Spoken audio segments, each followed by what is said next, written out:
tous, je suis Johanna, la créatrice de la boutique en ligne Les Histoires d'Hélène. Aujourd'hui, je reviens pour le podcast tricot du mois de mars. Actuellement, nous sommes le 3 avril et je filme le podcast parce que je suis partie une semaine en Espagne, à Grenade, pour fêter avec ma famille et mes amis la Semaine Sainte. Et tadam, je reviens avec une nouvelle coupe de cheveux. Je sais que ça n'a rien à voir avec le tricot, mais pour ceux qui me suivent déjà pour les podcasts que j'ai commencé au mois de janvier, voilà, c'est pour expliquer la différence. Voilà. Sinon, aujourd'hui il va y avoir beaucoup de blabla, donc j'ai pris mon café avec moi pour vous raconter un peu l'évolution du mois de mars, tout ce qui est arrivé. Je n'ai pas beaucoup de choses à vous montrer pour le mois de mars parce que ce fut un mois très court pour moi. Donc je n'ai pas beaucoup avancé sur des choses, sur des créations personnelles. Pour ma famille, c'est beaucoup plus pour la boutique que j'ai travaillé. Sinon, pour débuter, je voulais vous remercier parce que vous êtes de plus en plus nombreux à me suivre sur cette chaîne. Là, on doit être à peu près vers les 54 abonnés et quand j'ai commencé les podcasts tricot, je ne pensais pas avoir autant de personnes, surtout que vous êtes pour la plupart pas des amis ni de la famille, donc c'est assez gratifiant pour moi et je tiens vraiment à vous remercier parce que ça me donne beaucoup d'enthousiasme et ça me donne du courage pour continuer à vous filmer ces podcasts et j'espère que cela va vous plaire aussi à l'avenir.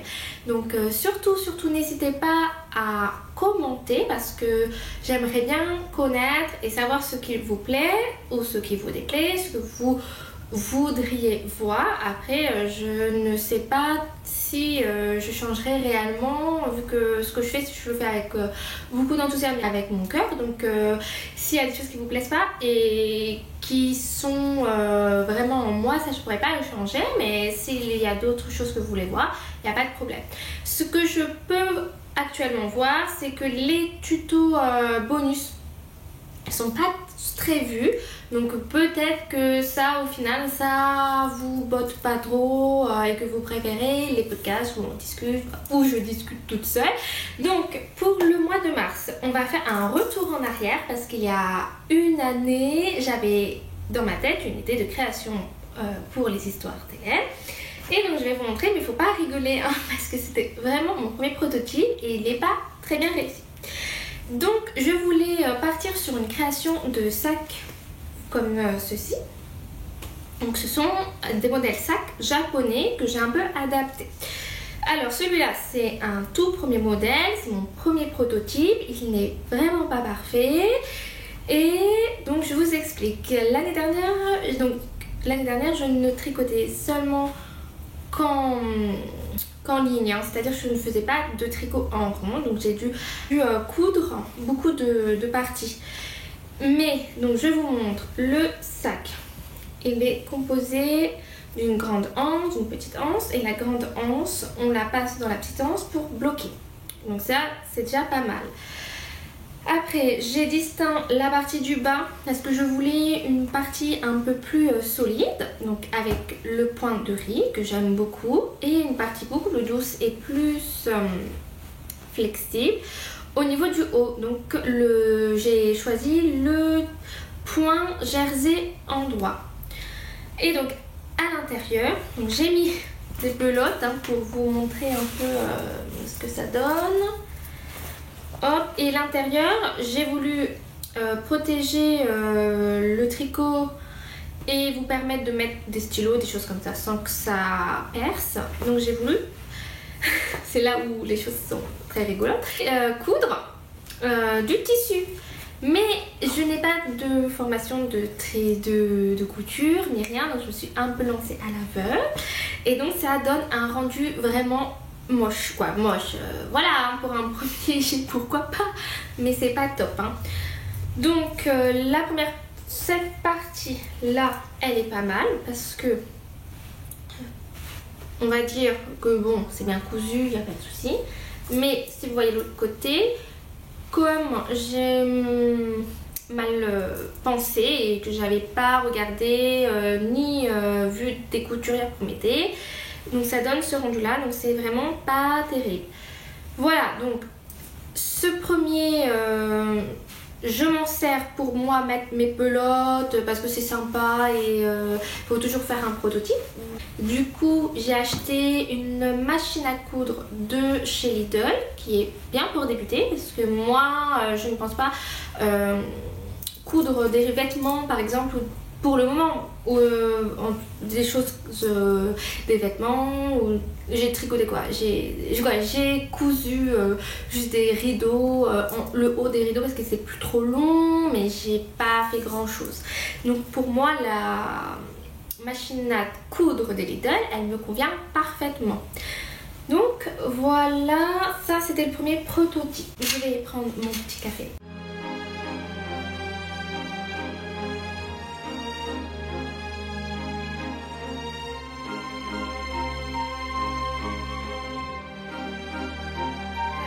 Le deuxième prototype, je l'ai fait début mars et là, vraiment, paradam, je suis vraiment très contente de ce sac, vraiment, parce que du coup, j'ai continué à garder le point de riz pour la base, pour le bas du sac, pour le renforcement.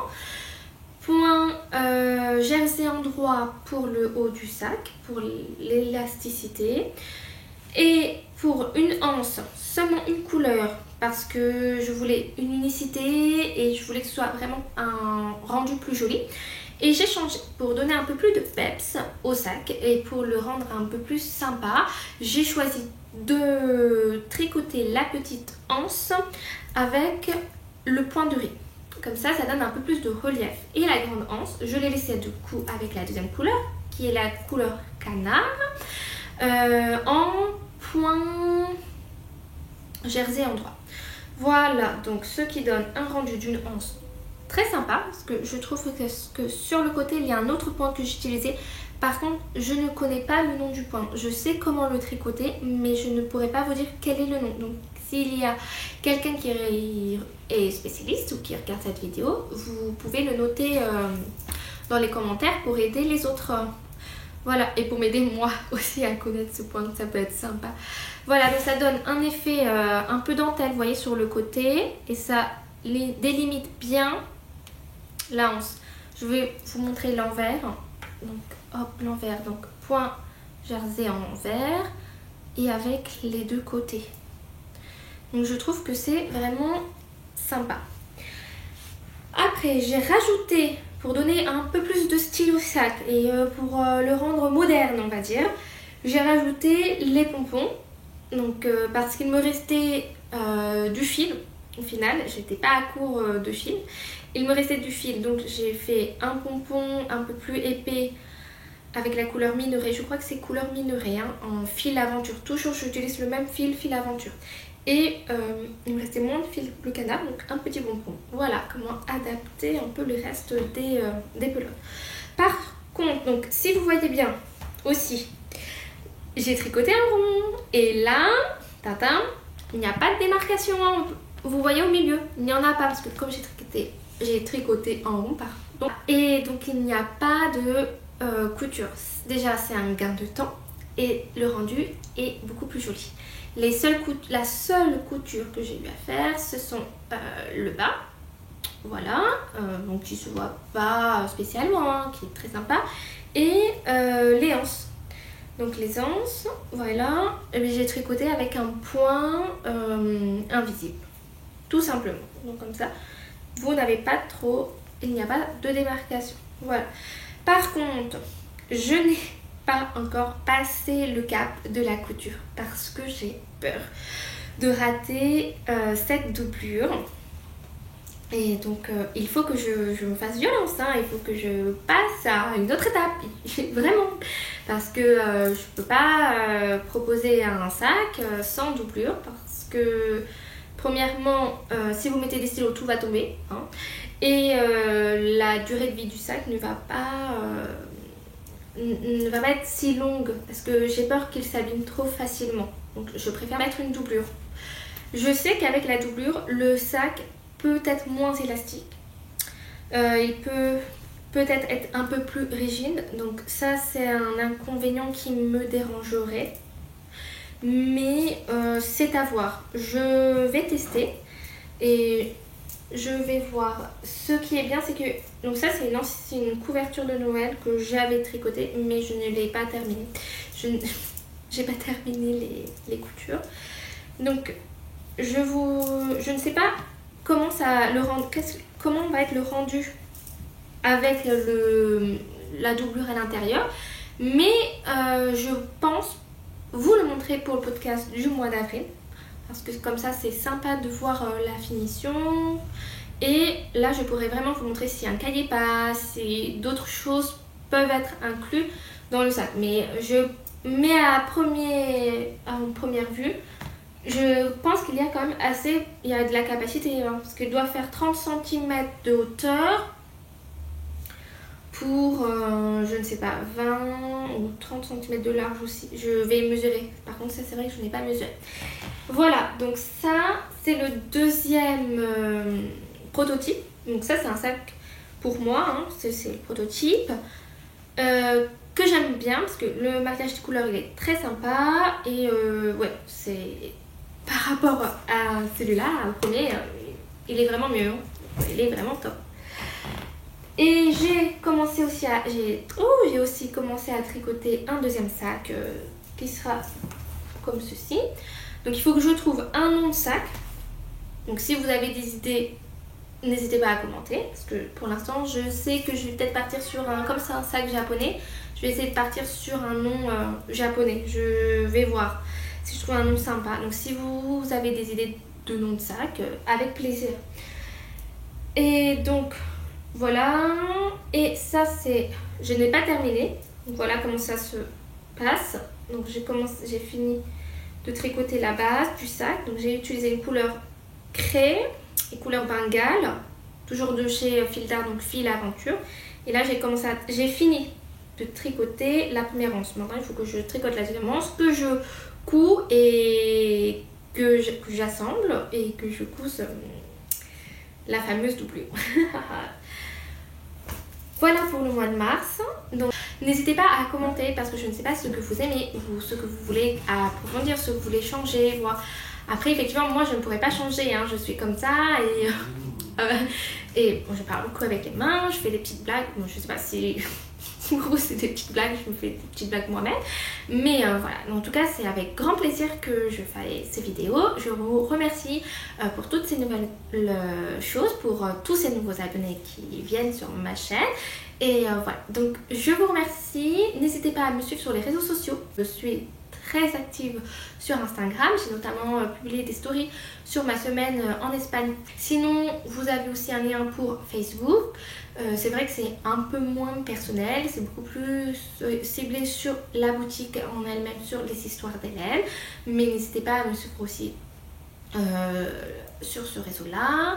Et vous avez le blog, même si actuellement il n'y a pas encore de nouvel article qui est sorti, mais je pense normalement, sans me tromper, que soit au mois d'avril ou soit au mois de mai, au plus tard au mois de mai, je vais sortir un nouvel article sur un châle que je vais proposer.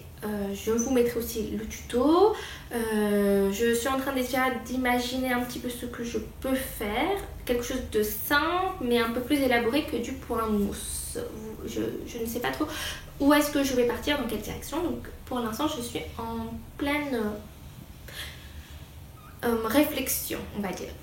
Pour le mois d'avril, je ne vais pas vous filmer de bonus parce que premièrement, j'ai vu que ce n'était pas ce que vous préférez. Je ne sais pas si je l'avais dit auparavant dans cette vidéo, mais du coup, je vais prendre mon temps ce mois-ci pour continuer les créations de sacs. Juste... surtout pour la partie couture, n'est-ce pas? Si vous avez des tutos bonus qui vous viennent à l'idée en tête, que vous voulez voir, n'hésitez pas à commenter aussi parce que j'ai peu de retours de vous au final sur ce que vous voulez voir, donc n'hésitez vraiment pas à me dire. Merci en tout cas pour avoir visionné cette vidéo, ça me fait très plaisir de partager avec vous les créations que je tricote. Et nous nous voyons pour le podcast tricot du mois d'avril. Bonne journée ou bonne soirée. À bientôt. Hello à tous, je suis Johanna, la créatrice en ligne de la boutique. Créatrice en ligne.